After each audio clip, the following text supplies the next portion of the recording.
Hello, and thank you for joining us on Constructive Conversations, the podcast that dives deep into the chasm that exists between contractors and their customers. Our goal is to improve communication between contractors and their customers by interviewing people on both sides and gleaning the keys of how to have your construction project go right. We are going to talk to home builders, people who have just had homes built, renovators, tradespeople, people who've undergone major renovations, and we're going to find out what went well, what got missed, and all the crucial steps that you need to hit so that your next project is completed without a hitch, whether you are a contractor or a customer. Our guest today is Derek Isaac. Derek, thanks for coming on the show. Thanks for having me, Nicholas. Glad to be here. Great. Can you introduce yourself and what you do and what your company does?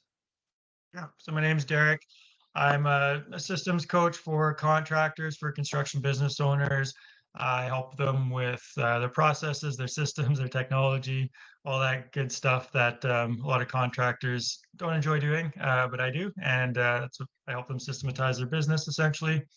Been doing the coaching consulting for a number of years now. My background is in construction. Started in the trades as a laborer and worked my way up and was a foreman and had a subcontracting company. Did framing carpentry was my trade of choice, and moved into general contracting and renovations and home building and all that good stuff. So I've got a wide variety of experiences. I brought that into the coaching consulting and saw a big need in the industry for just helping contractors with their systems and processes. I know firsthand the big, difference it made in my company when I didn't have to do everything from scratch and running around wearing all the hats, but actually, building a process and system that can be delegated and refined and improved, and just the massive amount of benefits come with it, from saving time to increasing profits and just peace of mind even, and being able to go on vacation without the business falling apart while you're gone. So yeah. Awesome. That's great. So you really, when you were running your company, that's when you realized, hey, I need some systems. What led you to that point to have that Yeah, realization and start to develop the systems? like so many things. It was a journey and a process, and there wasn't any big aha moment. Advocate of personal development and education, so I read a lot of books, and one big book that kind of opened my eyes a bit to systems and organization of a business was The E-Myth by Michael Gerber. So great book. Go check it out if you don't haven't read it already or heard about it. But it goes through just a small business struggle of the business owner running around taking care of everything and not really having a system or process, to actually starting to figure out the different functions and delegating tasks and building a business with a proper foundation. So that I brought into my contracting business. And so that was good. It got me that spark, but it didn't really get me to the point where, where I had systems in my business. So that was just an ongoing sort of thought process. And, one thing and try to get one system or process going. I got some project management software in my business, a big step forward. So getting that dialed in and built out was big. I used all the at the time, clients with a number of different software for their businesses, depending on what they want or what they're already using. And another thing, just like an employee handbook, just standard things like that, or a sales process.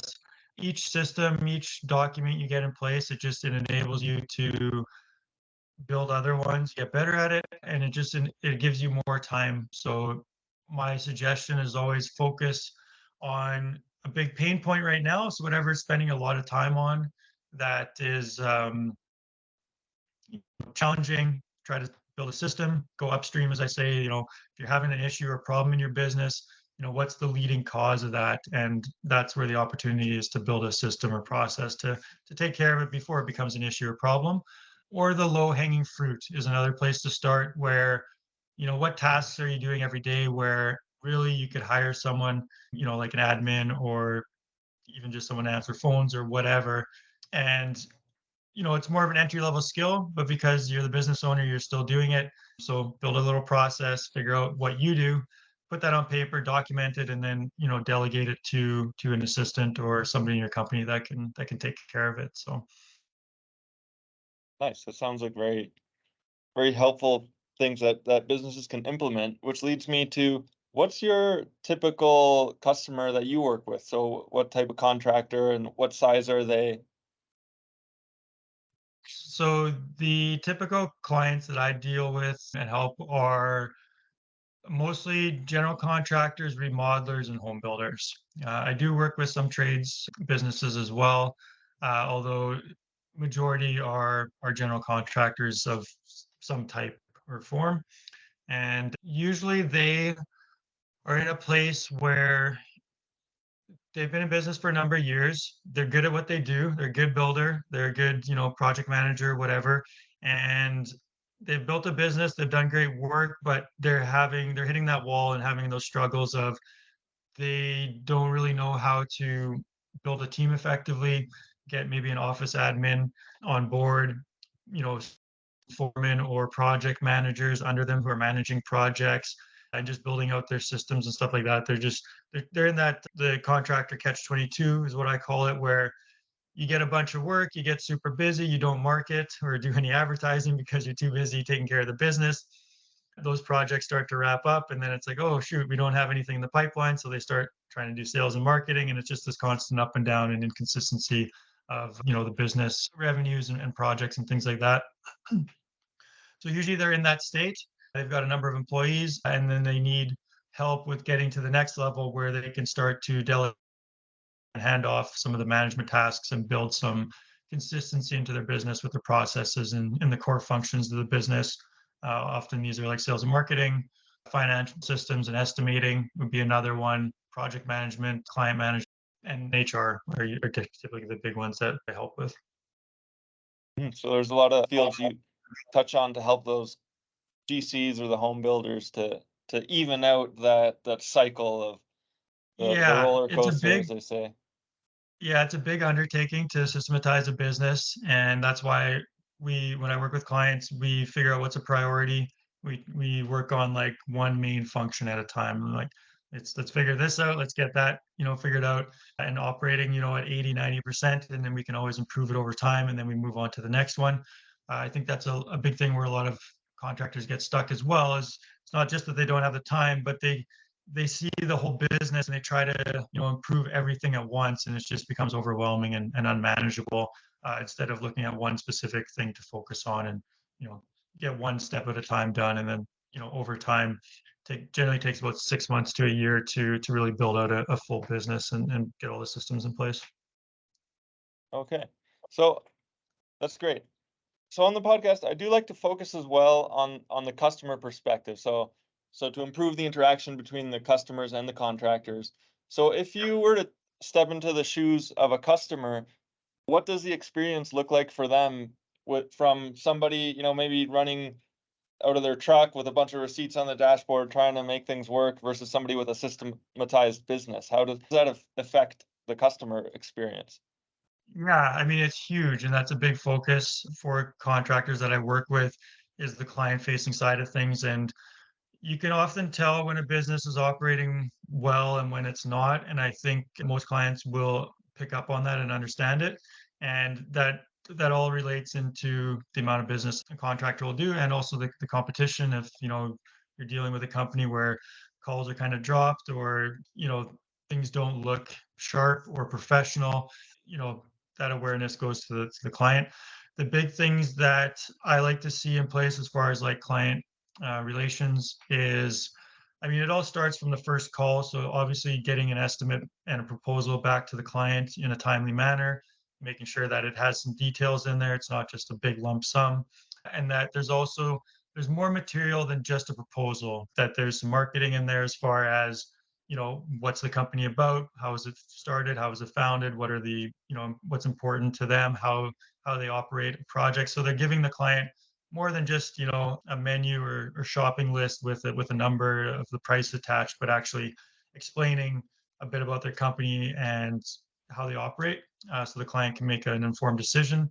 And then from there, the next big step after they've clients decide to go ahead with a contractor is having expectations or what to expect document, some sort of welcome letter that outlines all the pertinent information that the client would need to know about getting started, and then what to expect during the the work. So depending on what the contractor does, but expectations of when guys show up, how often does invoicing happen, what's the expected time for payments, what can they expect as far as dust or noise or all these type of things, communication, when is acceptable communication time, when is it are they should they expect communication within an hour or two or next day, or if there's scheduling conflicts, or if there's other things, having all those conversations before a project starts often takes care of probably 80 to 90% of the issues that can come up during a project, of just going through what to expect and then expectations from the client to make sure that they're in line and match what is a reality for the contractor and what they can deliver. Well, so that's really big. So if somebody has systematized business, they have that conversation regarding expectations, they eliminate 80% of the issues. So I see that as a huge difference. If you just hire Yeah. somebody who just gives you a price and starts doing the work, then you're going to run into 10 times more issues, most Mhm. likely. And I've made this mistake as well, when I was starting out, is you get a new client and you want to promise the world, because you care a lot, but sometimes you maybe promise too much, or you've said a lot of things and the client has picked up on it and now expects, super high levels of service and cleanliness and everything to go smooth, when in reality that's just not, possible. Every project has issues and things that come in, especially when you're doing, renovations inside someone's home where they're living, or even if they've moved out, it's just construction. There's a lot of variables, and it's dirty, it's noisy. You're working with a lot of different people, from subcontractors to, laborers and everything else. So there's a lot that can come up. And yeah, when expectations are set too high or the contractors promise too much, it's very easy for them to fall short. And then, of course, there's the client feels that they're not getting what was promised. So having those realistic expectations set out. And then also client portals or dashboards are always super effective as well, where a client can see their schedule, they can see, payments that were made, they can get access to photos or whatever else. Those are very effective for keeping communication at a high level without the client having to constantly call the contractor or check with them for basic information that they could have available through a portal or a website or something like that. Yeah, that's another big one for communication is the portal where the customer can go and update themselves instead of calling the Mhm. contractor who's on other job sites who's busy. How many Yeah. contractors do you think are using technology like that to keep like a dashboard? Is that rare? Is it becoming more common? It's definitely becoming more common as the years go on and technology improves, and the aptitude of contractors are, the older guys are kind of retiring or phasing out, and younger guys are coming in who have grown up with it and are, more capable with it. So I'd say a lot of contractors, or a good majority, are using something, or they have some sort of software, but often they're not using it effectively, or using it and like utilizing all the features in it. So that's often where I work with a contractor. I'll come in. Generally, they're already using something, but it's like they started with it, they kind of use it, but it didn't, they didn't really get it dialed in, or they're not aware of some features or capabilities of how the software can be utilized and used properly. So I'd say quite a few are using it by now, but there's a large kind of gap between just having something and actually having it built out and working properly for a business. I see. So is that something you help them with? Is implementing, it's like having a smartwatch and just using it to tell the time, and so Mhm. Yeah, so they're not exactly. the when they're not using the technology to its full potential. Just paying for the subscription doesn't actually get you the results, right? Yeah, and also like a lot of these programs nowadays, they have integration. So Buildertrend's a good example. I mean, there's a bunch, Contractor Foreman or Procore and stuff like that. But they'll integrate with QuickBooks. They'll integrate with other programs, possibly your marketing. And there's, not to get too techy, but you can use like APIs and like Zapier and stuff like that to have one program or software communicate with another software. So it eliminates multiple like double data entries, and when you have something happen in one program, it can trigger something in another program to happen. So there's a lot of automations that can be set up as well, again, just to streamline things and not have one more thing for the contractor or the admin team to think about or do. So yeah, technology is huge. It's going to continue to get better, especially with a lot of AI stuff coming out. There's big improvements happening there, and a lot of times contractors just don't understand or know what's even possible with what they already have or are using. Hmm. And I hear what you said. The younger guys are easy. It's easier for the younger contractors to implement this. Do you find that older contractors are more resistant? Are they hesitant, or do they eventually come around to it? I feel that they're not, I wouldn't say they're hesitant. I think most by now understand how important and valuable it is. I mean, you're paying maybe a couple $100 a month, and it's going to easily save you that in so many different ways, not just from time savings, but just organization and headaches, and having your team have access to it and clients have access to it. Um, so yeah, I think a lot are using it, but because it's not, they haven't seen, I guess, what the capabilities are, or know they don't really have a clear vision of what the future state is or how to tie it into what they're doing. They do their day-to-day tasks, it's all in their head.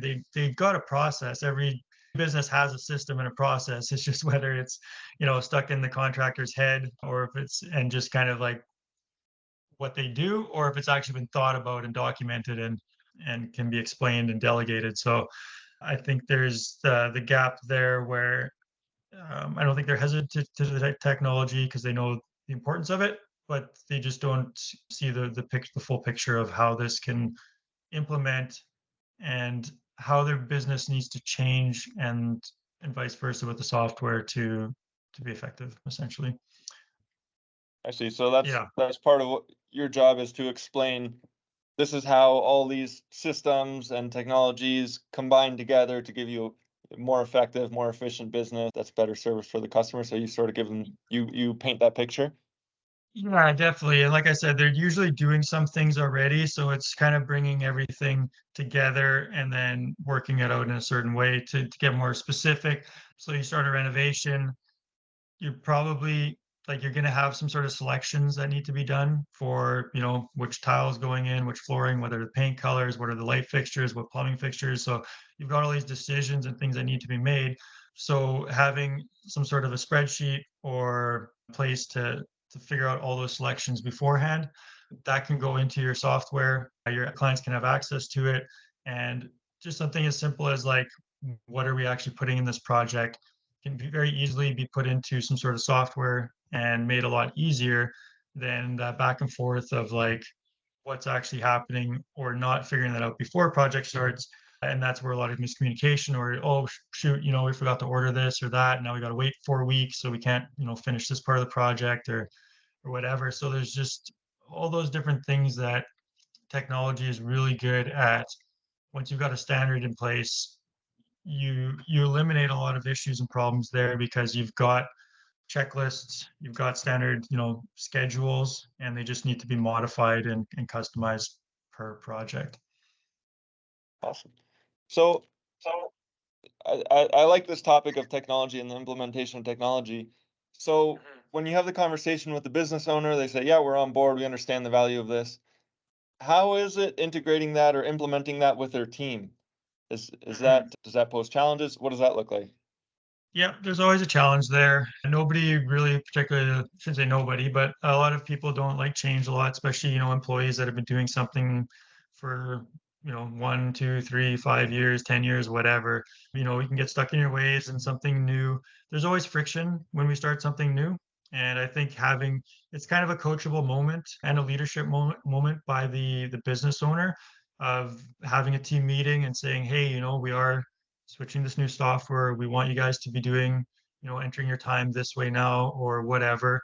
And just saying like, there's probably, it's maybe not going to be smooth for the first month or two, but I feel that if we start utilizing the system, it's going to have big improvements. And then explaining it in a way where you're telling whoever is the person is, generally it's going to be your employees, the reason why you're doing this, and then what's the benefit to them. So the benefit to you is your time entries will be on time, your paychecks will be correct.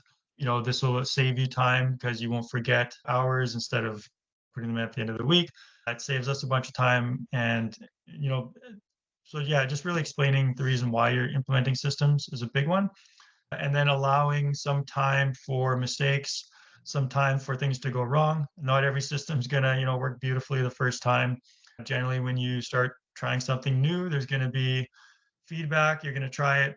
Some things may work, some may not, and then you readjust and recalibrate to dial it in, and then you have that feedback loop of over time. Your systems will continue to improve and get better, but getting that first process in place is really key because until that happens, you have nothing to improve and your business is kind of stuck, where it is and just operating at that same level without anything that can be improved upon. Mm. Can you describe what does it look like sort of once you have a finished business in the sense that they've implemented the systems, they've got everybody up to speed, they've got the latest technology. Can you walk through maybe what that looks like? So, I mean, no business is forever finished because then, I mean, they would all go away eventually. But I know what you mean by having one that's at where all the pieces are in place and they're just kind of, improving as they go along. For a contracting business, there's a couple of big pieces that get put in place. Like I mentioned, there's the different functions of the business, so systematizing those. But I would say that on a big level, the sales and marketing is very key to have consistent sales and marketing system because that creates, consistent lead flow, consistent projects. It's also very refined, so you're bringing in the same type of projects and clients generally, so it makes things easier. But either you'd have an agency who's kind of doing this for you, or you have internal processes and people that are getting this done for you. But you should have presence online, so really good, up-to-date, modern website with good copy. It's designed specifically for your ideal client, and it's very easy for people to get in touch with you if they want more information about projects. So that would be like one of the big things would be a website being found online, having all your social channels set up on the different social media platforms. And then probably, like I said, either you have an agency or a social media manager who's putting out regular content. You may have an ad strategy, so you have consistent ad spend every month and with specific ads that are generating a positive ROI. So you know what you're investing and what you're getting out of it. And a multi-faceted marketing approach is always best. So the more places you want to double down on what's working, but you also want to make sure that you aren't just relying on Facebook or you're not just relying on email marketing or just relying on your website, that you have all these things in place and you're doing them consistently because people need to see you in multiple different places and certain people won't be on Facebook or certain people may not go to your website. They may prefer to reach you by email or phone call or whatever. So you want to have a lot of different avenues. So having something consistently set up there is big on the sales and marketing side, and then having like a sales process. So that'd be the sales and marketing, what that looks like. Other standards would be your project management. So this would be a lot of contractors doing it themselves. If you've got to the level where you have a project manager, then you should have some sort of system in place by now. But that looks like pretty much project management software. And that goes from A to Z of creating a budget or estimate for a client and then rolling into a project, doing all the pre-planning. So having that all done with checklists. And before a project ever starts, you'd have like, I mean, all of these could be super expanded on, and just for sake of time, I won't dive into too many rabbit holes here. But essentially, you'll do the budgeting proposal, the pre-planning, design, selections, all that, so that before you start the project, everything's been planned out. You know what's going in the project. Everything's been ordered that needs to be ordered, or you have a project plan schedule, so okay, like 1 month into the project, we now need to order the tile because it's going to be 6 week delay on it or whatever for lead times. And then once you start the project, then the project manager can kind of just run with the schedule and the project and just adjust as needed as things go along. You'd have a project management guide. I mean, you've got standard operating procedures for the different things. You'd have HR. So, I mean, you should have a consistent hiring process. So these are standard questions. These are standard websites where you're posting jobs. You'll have specific job wanted ads targeted to the specific type of employee that you want to hire. So a lot of people kind of know their ideal employee, or I mean their ideal client. So it's like, I want somebody kind of in this neighborhood who's looking to do this type of renovation, and you know and whatever. This is, they have a family, or whatever, they know the demographics and everything, but they haven't done that for employees. That's often why you see a big inconsistency when hiring is, you hire warm bodies, or this guy's got 2 years of experience, but what does that mean? Like, why is he better with 2 years experience than the other guy who has 2 years of experience? Like, what's the difference between them? A lot of times contractors don't know. They do the handshake and meet them, and it's like, oh, I kind of like that guy, but then a month later he's moved on to another company or whatever for another dollar or two an hour. So knowing your ideal employee and having an avatar for them, and then writing job ads specifically targeted to those specific employees. So like I said, there's like in each main function, it's just like it's a web of details that go all the way down to the nuts and bolts of like specific documents or standard operating procedures. And it sounds complicated. It kind of is, but once it's running properly, it makes everything so much more simple, because it's like, okay, we need to hire a new employee, labor. Okay, send out the labor ad on these websites. We bring in the resumes. Okay, we look at the resumes. These are the ones we pick. We have interviews with these ones. They meet with the team. That's, it's just like it's a system, it's a process. There's no like having to try to do things from scratch or any of that kind of stuff. It's consistent. So to get back to your original question of what does it look like? It looks like a business where whatever happens in the business, there's a system and a process to handle it. And and generally the business owner is working on really high level tasks of managing their team as a leader, managing people, and then looking for growth or opportunities inside the business, and not spending their time in the day-to-day operations. And probably at that point they have a general manager who's generally managing the business, and they're doing more vision type work, or even moved on to another business, or whatever their next endeavor. Yeah, that sounds like a nice place to be for the owner. And I like Yeah. what you said about whatever comes up, there's a system to handle it. It's not flying. There's no flying by the seat of your pants or making it up as you go on Mhm. at any point along. Yeah. So that's great. And yeah, it does Mhm. sound there's some complexity to it, but it sounds like you have it laid out pretty clearly in your head. Like you have a great understanding, and I can hear your passion when you're talking about it.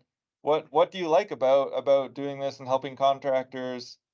Like what's your favorite part? What makes you get out of bed in the morning to do this type of work? Definitely. It's something that I feel like I have a natural ability for. The reason, like, my big kind of why and joy of helping contractors with this is I know the struggles. I've been through the mistakes. I've run a contracting business. I know the difficulties of, anything and everything that can happen, from, cash shortfalls to employees, quitting, or having to let go employees, and trying to find guys to do projects, and then not having enough projects, and having clients that, aren't happy with this or that, and managing those type of relationships. So I understand the difficulties of the construction industry specifically, and how many variables there are, and just how overwhelming it can be for contractors running a business. And I know they want to do a good job, their heart's in the right place, but it's just they haven't learned. Like myself, I started on the tools, and I didn't go through business management or construction management, or anything. I worked in some large companies, so I got to see firsthand how larger builders operate, and some of the systems and processes that they use.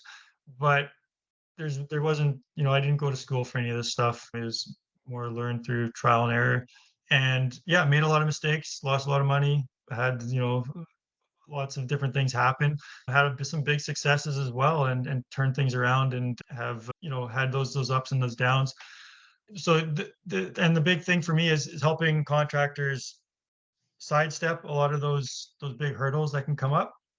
And the joy is, after we've been working together, seeing that, like, things start to click for them.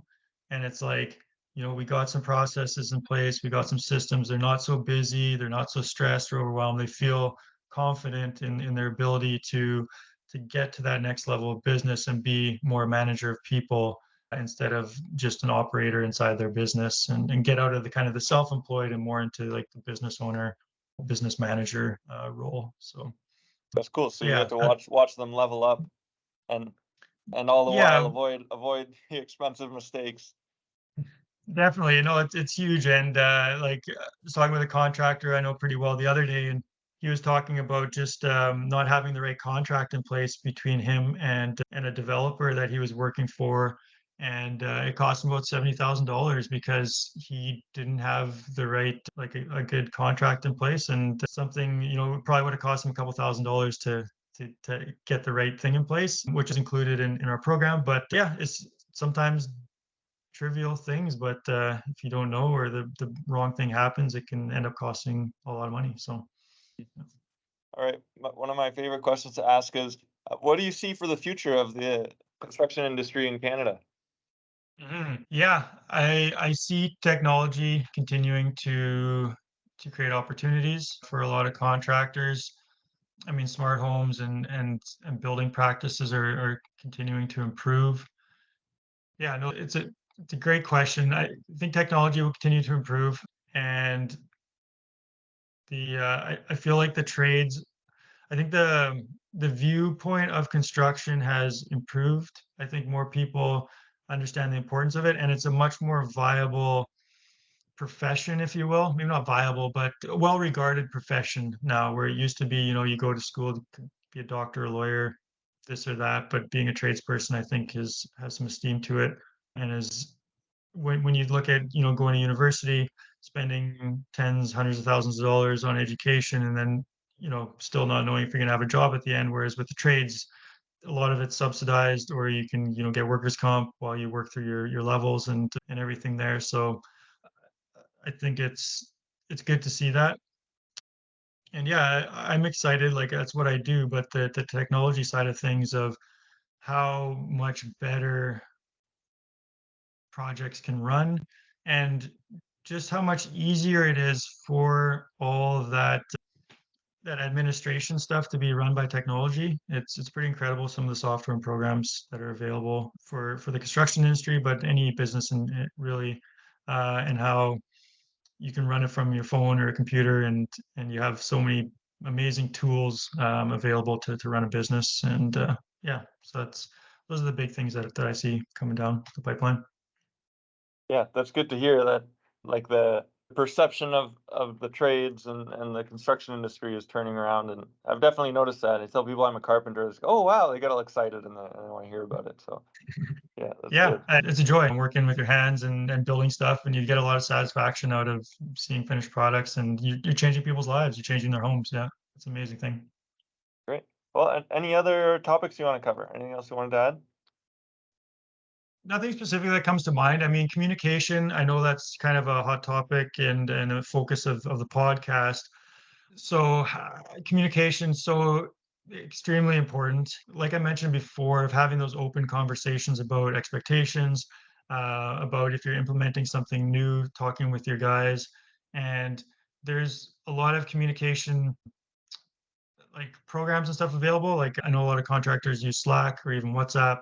A lot of these project management softwares have communication messaging within them. So my hope would be that, if a contractor, if you're listening to this, start to communicate more. It sometimes feels like it's takes a lot of time, or it's like you're already doing a million and one things. So, but often there's very few people that will complain about you over communicating.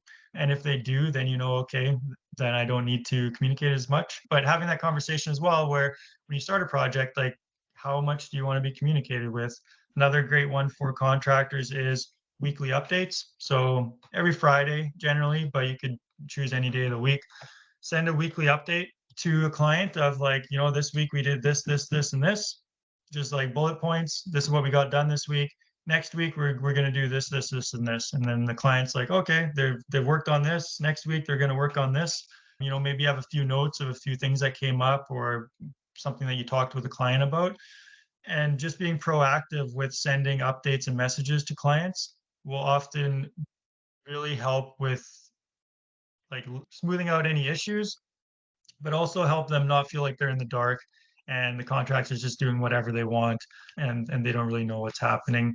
And then, a couple weeks go by and then all of a sudden, it reaches a boiling point and then, there's this big thing that comes up and no one really knows what's going on. So yeah, communicating at standard level and having some process for it, very big. So weekly updates to clients, and then also a weekly team meeting with your employees, just, toolbox talk or whatever it is, 5, 10, 15 minutes, whatever you need. If you got managers, you're probably doing more of like a 1 hour meeting or more to do a production meeting. But having that built into your business of weekly updates for clients and weekly team meetings for your employees, even if you have one employee, just not the what are you doing today, but like more like how are things going? What would you like to see improved with the company? Is there anything that we're missing or forgetting about it? Has there been any client communications or any issues that have come up on site? So just, having that space to talk about things that aren't just specifically job related, but more the business management side of things. So yeah, that'd be my 2 cents in there. Yeah, those are great. Those are great tips, and that even sounds like low-hanging fruit that's easy enough to implement, to communicate more, weekly team It's meetings, send the customers a quick Friday update. Those are easy things that I'm sure can go a yeah. long way to improve communication. So thanks for that. That's great. Yeah, it's not all complicated technology. Sometimes it's just simple, basic stuff that is very easy. It's just making it a habit and incorporating it. Awesome. That's great. All right, Derek. Well, where can people find you and contact you if they wanna learn more? Definitely. The best place to get an idea of what we do is our website. So www.rapidresultcreators.com. Or if you just search Rapid Result Creators or my name, Derek Isaac, in Google, it should pop up. That's the best place to see, what we do. And there's a form there to connect further if you want to. Beyond that, YouTube's big for me. I have a YouTube channel, so that's where I like to put out a lot of my content. Same thing, just Rapid Result Creators. Search that in YouTube and should come up with a bunch of stuff. And we're on all the different social channels, so you can find us there too if you want to connect on social media. But from the website, you can find all of our social links. So go to the website and then just click on whichever ones you want to connect on. But yeah, if you're a contractor, I'd be happy to chat with you further about your business, or if you have any questions about building systems, by all means, reach out and love to help. Great. I hope people do, because my wish is that the industry in general improve its reputation and its level of service. So you're right on track to do that. So that's great. So Definitely. thanks, Derek, Mhm. for coming on the show. That was a great conversation. Really appreciate it. Yeah. Thanks so much for having me and appreciate the work you're doing with the podcast. Thanks. Thanks, Derek. Take care. Thank you for listening to this episode of Constructive Conversations. Please share with your friends who are contractors and customers, people who have done big renos or builds or who have them coming up, so they can learn how to have the right conversations around their construction project. I encourage you to follow the podcast because we have some very great guests coming up. We're aiming for one podcast per week, so make sure you're following. Thank you again for listening. Have a wonderful day.